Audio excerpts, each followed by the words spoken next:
Merhaba, iyi günler. Kürdistan referandumu pazartesi günü yapıldı ama daha çok uzun süre konuşulacağı benziyor.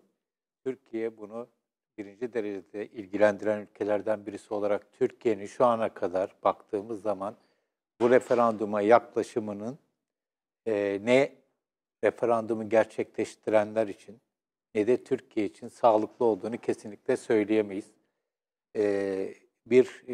Koalisyon oluştu, bir red koalisyonu oluştu, bir kırmızı çizgi üzerinden, devletin bekası üzerinden oluşan bir koalisyon var ve bu koalisyonda şu anda gördüğümüz kadarıyla 3 parti öne çıkan parti, HDP dışında bütün partiler birleşmiş durumda.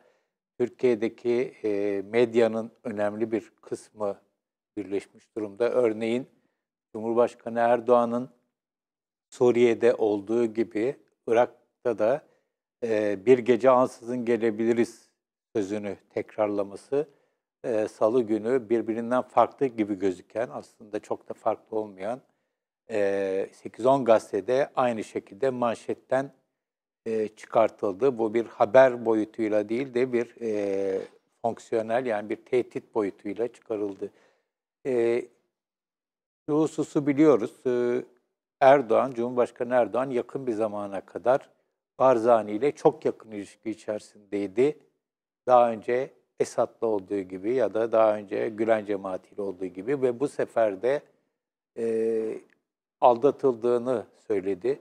Açık söylemek gerekirse benim açımdan baktığım zaman Fethullah Gülen'le ya da cemaatiyle ya da Beşar Esad'la kopmasını anlayabilirim belli bir yerden sonra. Ama Barzani ile Mesut Barzani ile bu kopuşu gerçekten eee, çok anlaşılır bir şey değil. Bu aslında Türkiye'de Türkiye'yi yönetenlerin, ki Erdoğan başta tabii, nasıl bir kriz içerisinde olduklarını bize gösteriyor. Türkiye'nin yakın bir zamanda komşularıyla sıfır problem derken problemsiz olduğu yegane komşusuyla da çok ciddi bir krize girmiş durumda. Eee, Bu krizi yürütebilmek için de yakın bir zamana kadar problemli olduklarıyla iyi ilişkiler kurmaya, ittifaklar kurmaya çalışıyor. Tahran'ı bir yere kadar anlayabiliriz ama Bağdat'la kurduğu ilişki, Irak ordusuyla ortak tatbikat gibi olaylar gerçekten çok yadırgatıcı. Çünkü Türkiye uzun bir süredir, belli bir süreden itibaren Bağdat'ın mezhepçi politikalarına karşı çok güçlü olmayan, örgütlü olmayan Sünnileri bir anlamda koruyabilmek için, Sünni Arapları koruyabilmek için belli bir gücü olan, örgütlülüğü olan ve ekonomik gücü olan, petrolü olan, en azından doğal kaynakları olan Kürt bölgesiyle iyi ilişkiler kurmuştu. Yakın bir zamana kadar Bağdat'a rağmen Erbil'le çok net ilişkiler geliştiriliyordu. Çok stratejik olarak tanımlanabilecek ilişkiler geliştiriliyordu. Şimdi birdenbire Türkiye, Bağdat var, biz Bağdat'ı muhatap alırız gibi bir noktaya geldi. Bu gerçek anlamıyla bir politikasızlıktır ve ya da var olan politikaların iflasıdır. Her neyse, dış politikada bu yaşanan olaylar, Türkiye son dönemde dış politikada zaten sürekli bir noktadan bir başka noktaya savruluyor. Belli bir yere kadar bunun zararlarını, hasarlarına bir şekilde bu toplum karşılıyor. Bunun bedelini ödüyor ama bu seferki Irak'ta yaşanan, Irak Kürtleriyle yaşanan meselenin faturası sadece bir komşu ülkeyle ya da komşu bir halkla yaşanan bir kriz değil, doğrudan Türkiye'yi birinci derecede ilgilendiren bir kriz. Çünkü biliyoruz ki bu insanlara Kürt oldukları için karşı çıkılıyor. Yani Kürt kimlikleriyle kendilerine yeni bir statü elde etmek istemeleri nedeniyle karşı çıkılıyor. Onlar aç bırakılmakla, bir gece baskına uğramakla tehdit ediliyor.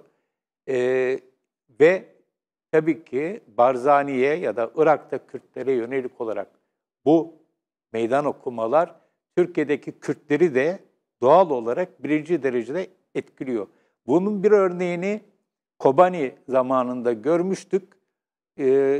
Erdoğan'ın o tarihte sürekli tekrarladığı Kobani düştü, düşecek yaklaşımı ki son anda Amerika Birleşik Devletleri'nin de baskısıyla bu politikasından vazgeçmek zorunda kaldı. Ama başta Kobani'de YPG-PYD'nin IŞİD karşısında yenileceği varsayımı üzerine izlediği politikaların Türkiye'de Kürtlerde çok olumsuz etkiler yaratmış olduğunu görmüştük. Çok iyi hatırlıyorum o tarihlerde seçim zamanlarında Diyarbakır'da izlediğim Erdoğan'ı izlerken miting meydanında konuştuğum kendilerini AK Parti olarak tanımlayan, Erdoğan'ı seven insanlar olarak tanımlayan Kürtlerin çok ciddi bir şekilde bu husustan yakındıklarını ve dış Türklere gösterilen ilginin Türkiye dışındaki Kürtlere gösterilmiyor olmasından nasıl rahatsız olduklarını, buruk olduklarını söylediklerini hatırlıyorum. Orada diyelim ki PKK'ya yakın ya da PKK çizgisinde bir hareket vardı ama şimdi PKK ile ilişkisi olmayan, hatta Ankara'nın PKK'yı dengelemek için kullandığı, partner olarak seçtiği ve de Türkiye'de Kürt meselesine sahip çıkmakla beraber PKK'ya mesafeli olmak isteyenlerin birinci derecede tercih ettiği Irak Kürdistan Demokrat Partisi ve lideri Mesut Barzani'ye yönelik yaklaşımlar, bu sert çıkışlar kesinlikle Türkiye'de çok ciddi yeni travmalara ve yarılmalara yol açıyor.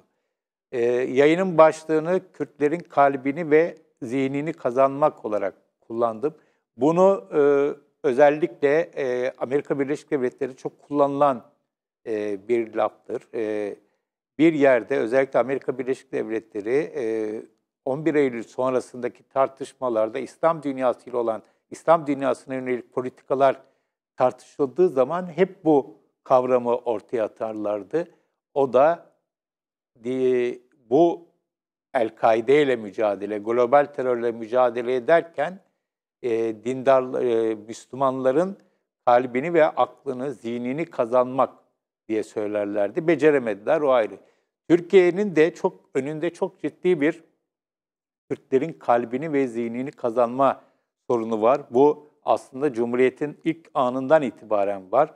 Son yıllarda çözülür gibi olmuştu çözüm süreçleriyle ama bu iptal edildi ve şu anda Türkiye'de Kürtlerin kalbi kırık, Kürtlerin zihni çok ciddi bir şekilde bulanık. Yakın bir zamana kadar Türkiye'de ayrılıkçı yaklaşımların geri planda olduğunu biliyoruz. Burada tabii Abdullah Öcalan'ın ulus devlet fikrine karşı çıkmasının çok birinci derecede etkili olduğunu biliyoruz. Onun geliştirdiği bir takım önermeler vardı ve bunlar bayağı bir yaygındı. Ve hatta öyle ki Irak'ta özellikle bağımsızlık fikrini ısrarla savunan Barzani ve çevresinin de rahatsız edecek ölçüde güçlü bir yaklaşımdı. Ama artık Türkiye'de hem çözüm sürecinin iptal edilmesi, hem Öcalan'ın mutlak anlamda tecrit edilmesi, hem de şu anda yaşananlar Türkiye'de de ayrılıkçı, ayrı bir devlet kurma fikrinin tekrardan güçlenmesine yol açıyor diye düşünüyorum. Bu benim kişisel gözlemim. Burada bir kırık kalp var, bir bulanık zihinler var. Türkiye Kürtlere, kendi Kürtlerine ve Suriye'deki Kürtlere, Irak'taki Kürtlere, belki yarın İran'daki Kürtlere somut olarak bir şey söylemiyor, önermiyor.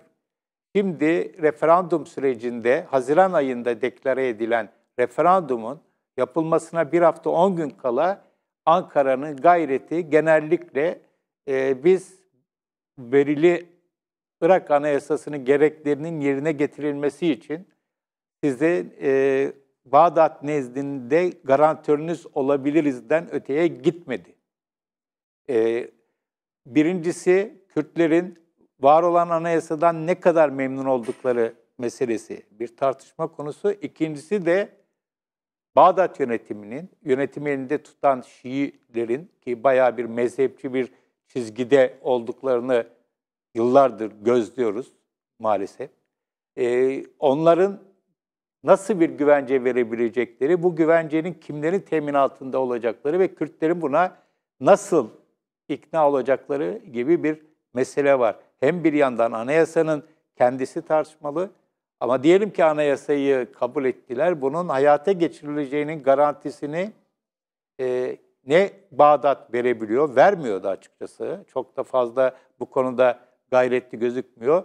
Ancak diğer ülkelerin de bu konuda bir garantör olma gibi bir hususlarının, iddialarının da ne derece gerçekleşeceği şüpheli. Dolayısıyla burada iki şeyi birlikte yürütebilmesi gerekiyor. Bölgede ki güçlerin, bölgesel güçlerin, Türkiye'nin, İran'ın başta olmak üzere ve bir anlamda da Bağdat yönetiminin Kürtleri eğer kaybetmek istemiyorlarsa, Kürtlerde ayrılıkçı fikirlerin güçlenmesini istemiyorlarsa, onlarla barış içerisinde yaşamak istiyorlarsa onların onlara karşı ayrımcı üsluplardan, tavırlardan, tehditlerden vazgeçmeleri gerekiyor.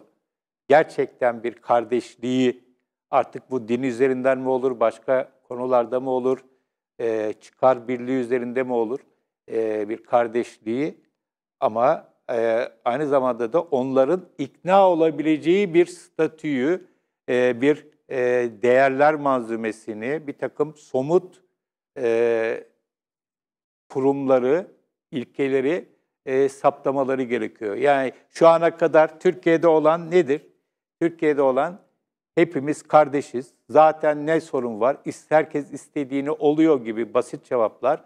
İşte Türk-Kürt kardeştir, ayrım yapan kalleştir yaklaşımı ya da İslami camiadaki ümmet yaklaşımı ya da solda ki çok ilginç bir şekilde sol hareketin içerisinden kendini sosyalist diye tanımlayanlar da dahil olmak üzere en çarpıcısı onlar zaten ki sosyalist hareketin temel ilkelerinden birisi ulusların kaderlerini tayin hakkı olarak bir klişe olarak yerleşmiştir.